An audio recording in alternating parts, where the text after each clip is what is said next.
Stab చేశారు అంటే వాళ్ళ సీన్ అక్కడతో అయిపోతుంది. వాళ్ళని ఒక ఇన్ఫినిట్ ఇల్యూజన్స్ లో ట్రాక్ చేసేయచ్చు. అక్కడి నుంచి తప్పించుకోవడం అనేది ఆల్మోస్ట్ ఇంపాసిబుల్. అండ్ వీటితో పాటు తనకి త్సుకుయోమి కూడా ఉంటుంది, ఒక ఇల్యూజన్. దీంట్లో తనకి నచ్చినట్టు టైం అండ్ స్పేస్ ని కంట్రోల్ చేయగలుగుతాడు. ఎవరైనా ఒక్కసారి త్సుకుయోమిలో పడ్డారు అంటే వాళ్ళ మైండ్స్ డిస్ట్రాయ్ అయిపోతాయి. ఒక్కసారి మైండ్ డిస్ట్రాయ్ అయిపోయింది అంటే ఇంక వాళ్ళు ఏం చేయలేరు. అండ్ అంతేకాకుండా మంటల్ని సైతం కాల్ చేయగలిగే బ్లాక్ ఫ్లేమ్స్ కూడా ఉంటాయి, ది అమాతెరస్. వీటితో ఫ్లేమ్స్ ని కూడా బర్న్ చేసేయచ్చు. సో ఇలా చాలా పవర్స్ అయితే ఉంటాయి ఇటాచికి. అవన్నీ చెప్పుకుంటూ వెళ్తే సో వీడియో లెంత్ అనేది ఎక్కువ అయిపోతుంది. అండ్ ఇప్పుడు జిరాయా విషయానికి వెళ్దాము. నువ్వు అర్జున్ జాబ్ నుంచి ఎందుకు తీసేసావు? ఎవరిని అడిగి తీసేసావు? డాడ్, నేను మీకు కాల్ చేశాను కదా. ఇటాచికి అవన్నీ చెప్పుకుంటూ వెళ్తే సో వీడియో లెంత్ అనేది ఎక్కువ అయిపోతుంది. అండ్ ఇప్పుడు జిరాయా విషయానికి వెళ్దాము. బట్ టైం పాస్ అయ్యే కొద్దీ తను కూడా చేంజ్ అవుతాడు. ఊహించలేనంత స్ట్రాంగ్గా మారుతాడు.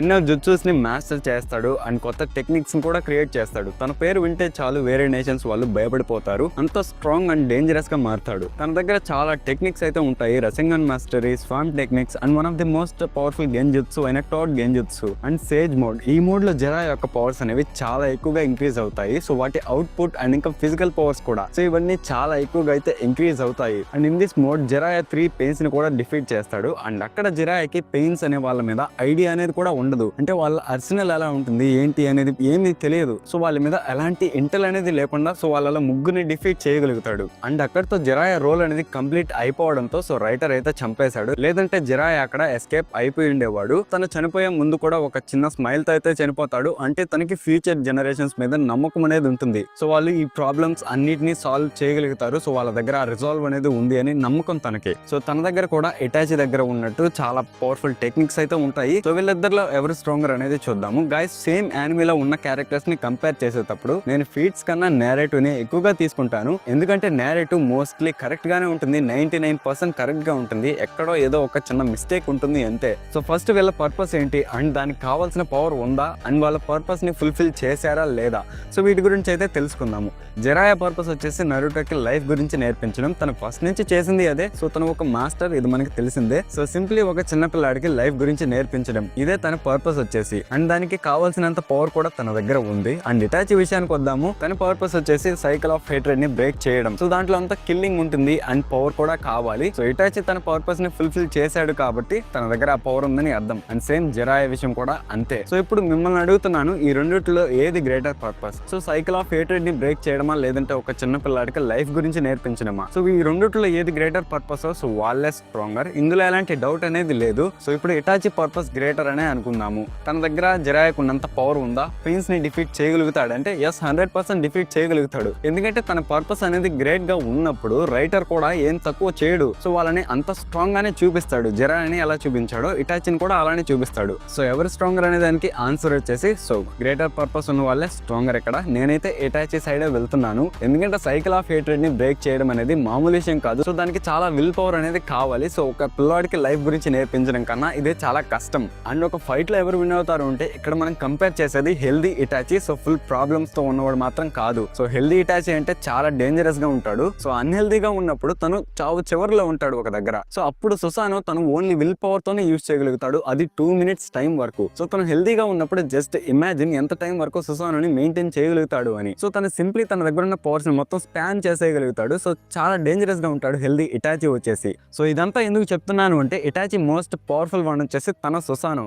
సో తన సుసానోని ఎక్కువసేపు మెయింటైన్ చేశాడు అంటే తనే ఫైట్ లో విన్ అయిపోతాడు. సో తనకున్న ఓన్లీ ప్రాబ్లం వచ్చేసి టోడ్ గెంజుత్సు. సో టోడ్ గెంజుత్సుని కానీ ఎస్కేప్ అయ్యాడు అంటే తనే విన్ అవుతాడు, లేదంటే ఫైట్ లో ఓడిపోవచ్చు. సో ఛాన్సెస్ వచ్చేసి ఇటాచికి 70% అండ్ జిరాయాకి ఓన్లీ 30% మాత్రమే ఉంటాయి. సో ఫైనల్లీ కన్క్లూజన్ కి వచ్చేస్తే ఇటాచి స్ట్రాంగర్ అండ్ ఒక ఫైట్ లో కూడా విన్ అవుతాడు. సో చెప్పాను కదా పర్పస్ అని. సో వీళ్ళిద్దరిలో ఎవరు స్ట్రాంగర్ అండ్ ఎవరు విన్ అవుతారు అనేది కూడా కమెంట్ చేయడం మర్చిపోకండి. అండ్ ఇప్పుడు సెకండ్ సజెషన్ విషయానికి అయితే వెళ్దాము. Karna versus Goku. So first Goku ఎంత స్ట్రాంగ్ అనేది చూద్దాము. Goku a mortal warrior from Saiyan planet. Goku ఒక low class warrior, but as a low class warrior తన స్ట్రెంగ్త్ కూడా అంత తక్కువగానే ఉంటుంది.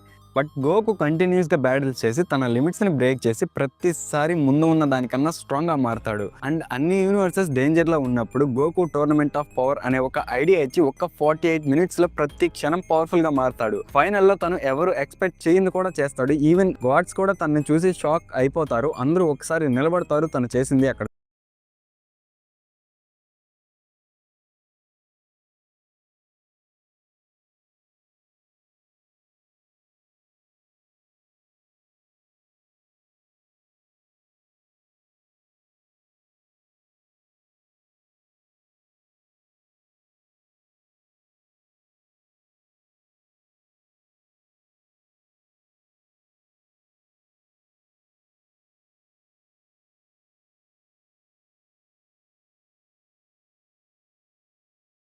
చూసి సో అదే గాడ్ ఆఫ్ ఆ ఫామ్ ని అచీవ్ చేయలేకపోతారు. ఓన్లీ ఏంజల్స్ మాత్రం ఉంటుంది. అలాంటి ఫామ్ అనేది అచీవ్ చేయడంతో అందరూ ఒక సెకండ్ షాక్ లకు వెళ్ళిపోతారు. సో అలాంటి ఒక బ్రిలియంట్ ఫామ్ ని అయితే అచీవ్ చేస్తాడు అండ్ ప్రతి యూనివర్స్ ని కూడా సేవ్ చేస్తాడు. అక్కడితో ఆగకుండా ఇంకా ట్రైనింగ్ తీసుకొని ఇంకా స్ట్రాంగ్ గా మారుతాడు. తనకి చాలా పవర్స్ అయితే ఉంటాయి. Like super human physical abilities, ki manipulation, flight, power mimicry, teleportation, space time manipulation, power nullification, causality manipulation, environmental changes, extra sensory perception, non physical interaction, vibration manipulation, ఇలాంటి చాలా పవర్స్ అయితే ఉంటాయి. And Goku tournament of power లో తనకన్నా strong గా ఉన్న opponents ని చాలా మంది డిఫీట్ చేస్తాడు. Jiren the strongest warrior from universe 11 అలాంటి తన్ని అల్ట్రా ఇన్స్టింక్ట్ ఫామ్ తో అయితే డిఫీట్ చేస్తాడు. ఫ్రీజా యూనివర్స్ ని డిస్ట్రాయ్ చేయగలుగుతాడు అని చాలా సార్లు మెన్షన్ చేశారు. అలాంటి ఫ్రీజాని కూడా డిఫీట్ చేస్తాడు. పర్ఫెక్ట్ సెల్ సింపుల్ గా ఒక సోలార్ సిస్టమ్ ని డిస్ట్రాయ్ చేయగలుగుతాడు. అలాంటి వాడిని కూడా గోకు డిఫీట్ చేయగలుగుతాడు. ఇవన్నీ అయిపోయాక 39 ఇయర్స్ తర్వాత వీటన్నిటికన్నా ఒక గ్రేటర్ పవర్ అయితే వస్తుంది. అదే lord Beerus. Literally god of destruction తో ఫైట్ చేస్తాడు and next tournament of power లో అన్ని యూనివర్సెస్ ని సేవ్ చేస్తాడు. అండ్ మాంగాలో తన జర్నీ ఇంకా కంటిన్యూ అవుతూనే ఉంటుంది. అండ్ ఇప్పుడు కర్ణ విషయానికి అయితే వద్దాము. Karna the son of sun god and Arjuna's rival. తన ఫేట్ మహాభారతంలో ఎలా ఉందో సేమ్ యానిమేలో కూడా అలానే ఉంటుంది. ఫేట్ చేతిలోనే ఓడిపోతాడు. కర్ణుడు ఫేట్ యానిమేలో ఒక లాన్సర్. తన యాక్చువల్ క్లాస్ వచ్చేసి ఒక ఆర్చర్ అనుకోండి. బట్ కర్సెస్ అనేవి ఉండవు అని తననైతే లాన్సర్ గా సమన్ చేస్తారు. అండ్ తన ప్రెజెన్స్ వచ్చేసి సింప్లీ ఒక వార్ కి సందేశం. వాల్ ని తన టెరిటరీలోనే భయపడతాడు. చాలా స్ట్రాంగ్ గా ఉండడంతో మెయిన్ క్యారెక్టరే డిఫీట్ చేస్తాడు. అది heavy plate armour, command spells and ఇంకా 2 డిఫరెంట్ నోబెల్ ఫ్యాంటజమ్స్ ఇవన్నీ యూజ్ చేసినా కూడా చివరికి సర్వైవ్ అవుతాడు. లాస్ట్ కి ఫేట్ చేతిలోనే ఓడిపోతాడు. బట్ తన యానిమల్ వీక్ గా ఉంటాడు. ఎందుకంటే తను ఒక లాన్సర్. తన యాక్చువల్ క్లాస్ వచ్చేసి ఒక rider and archer. So lancer గా ఉండడంతో తన పవర్స్ తక్కువగానే ఉంటాయి బట్ చాలా పవర్సే ఉంటాయి. సో ఫస్ట్ వన్ వచ్చేసి వాసవి